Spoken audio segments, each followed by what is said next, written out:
Khorne, otherwise known as Karneth, the Lord of Rage and the Lord of Blood, is the chaos god of anger, violence, and hate. He's a warrior god who values martial honor, pride, and bravery, though the thing he values most is blood, for Khorne cares not where the blood flows, only that it does. Khorne is a being of unimaginable strength. He wears thick iron and brass armor, of reds and blacks. His roar so loud and full of bloodlust, it echoes across his entire realm, filling the hearts of his followers with excitement and respect. Khorne, alongside the other gods of chaos, live within the warp, a psychic dimension parallel to our own physical realm. It's within this realm that the fortress of Khorne lay. His territory is a vast land of volcanic happenings. Rivers of magma and blood boil and snake through it, with pits of blood that usher hellish demons into the warp, in servitude of their master. Within the fortress of Khorne lay a structure, the Brass Citadel. This is where Khorne sits upon his throne of brass. Skulls of all creatures adorn his throne room. Mountains of kills are there for his pleasure. A great pit of fire illuminates his throne room. The infernal flames consume any who would flee from the delight of battle. His demonic foundry is manned by the souls of his followers that died in their sleep, rather than in service of their god. Those who worship Khorne do so by simply killing.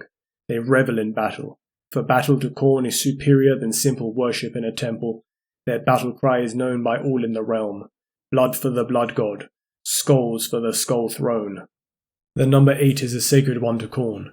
Those under his banner must adhere to it. His squads of demons and soldiers number 8. Any demons destroyed in real space must complete 8 tasks for their god, to be worthy of rematerializing. The 8th wave of his mighty armies are always the most devastating to any who would oppose him. Khorne's armies are known as the Blood Legions. The most powerful of these legions are called Bloodthirsters, the greater demons of Khorne. They look as if they are pulled directly from a holy verse about hell. Perhaps they are the bases of which the devil is modelled after. Their forms are fashioned from pure rage. The most powerful bloodthirster and Khorne's most prized soldier is named Doombreed, an ancient bloodthirster. He was one of the first humans to ever be in service of the blood god. The next demons are the most common of Khorne, the Bloodletters. They are anger incarnate, and care not for anything but battle, willingly throwing themselves into war simply to feed their god the blood he desires. For a soldier of Khorne to be in the presence of a bloodletter would surely send them into a state of pure ecstasy. With supernatural formation and the beating of drums, the bloodletters of Khorne march into battle. They are led by the strongest among them. One such demon is named Skulltaker. Khorne himself delights in the skulls that Skulltaker personally brings him, allowing his champion to keep only the most difficult of prey. The next demons in Khorne's legion are the Fleshhounds. These dogs of blood and war are predators of extreme power, their crimson skin as tough as armor, their massive claws and teeth able to rend through even the most durable of foes, with speed that surpasses that of a horse in full gallop. These creatures are also resistant to all forms of psychic attack, due to the special collars they wear. These collars are forged with the blood of psychers and the rage of their god. The most powerful of these beasts is named Karanak, Khorne's personal hound. This is a hound with 3 heads. The first head can track prey across all known space. The second head can see through time, watching those who have and will disappoint the blood god. The third head tracks all prey through their own minds, allowing them no rest from the hunt. The final demons in the service of Khorne are the Juggernauts, Goliath beasts of living metal and burning blood. They dwell within pens in their god's sanctum, battling with each other eternally. Only the mightiest of Khorne's followers have ever been able to tame one and use it as their steed. The only demons capable of riding a juggernaut without breaking it in are the Lord Discordants, Chaos Lords who have a mastery over all machinery.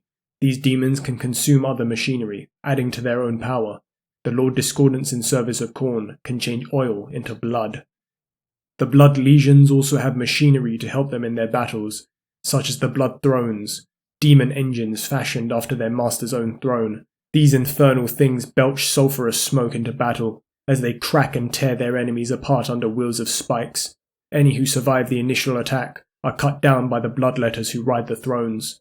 Another infernal machine are the Skull Cannons, sentient machines which delight in the pleasures of war. They love nothing more than to crush their enemies under them in bloody gore. Their faces open maws of teeth, biting at the chance to tear into the flesh of their enemies, their chattering jaws able to send balls of fire into the victims of their carnal embrace. Many space marines who have fallen to the ruinous powers call Khorne their true god. Such marines belong to a great many factions, such as the Flesh Reavers, the Ravagers, and the Sanctified. These marines are often accompanied by the many demon engines of Khorne, such as the Brass Scorpions, machines of great power and ferocity, or the Khitan, Khorne Titan machines. They eviscerate all who dare oppose them, until they are bathed in blood for their god. Some individuals in service of their god will be given special markings, granting them their master's boon. The Mark of Khorne, the Skull Rune, is etched into the flesh of devout followers, granting them the loss of fear and self-restraint. Their ferocity in close combat is increased, allowing for greater blood flow for their dark god. Other individuals may be granted the gifts of Khorne, powerful artifacts that bestow certain powers to the bearers. Khan the Betrayer, one of Khorne's most loyal subjects, was gifted the blessings of the Blood God, which makes him immune to psychic attack. Khorne's followers rampage through all known realms, with chants of kill, maim, kill, and break their backs, reverberating throughout all time. For Khorne, the god of blood, is ever present, reveling in the innate war of those that dwell in this universe.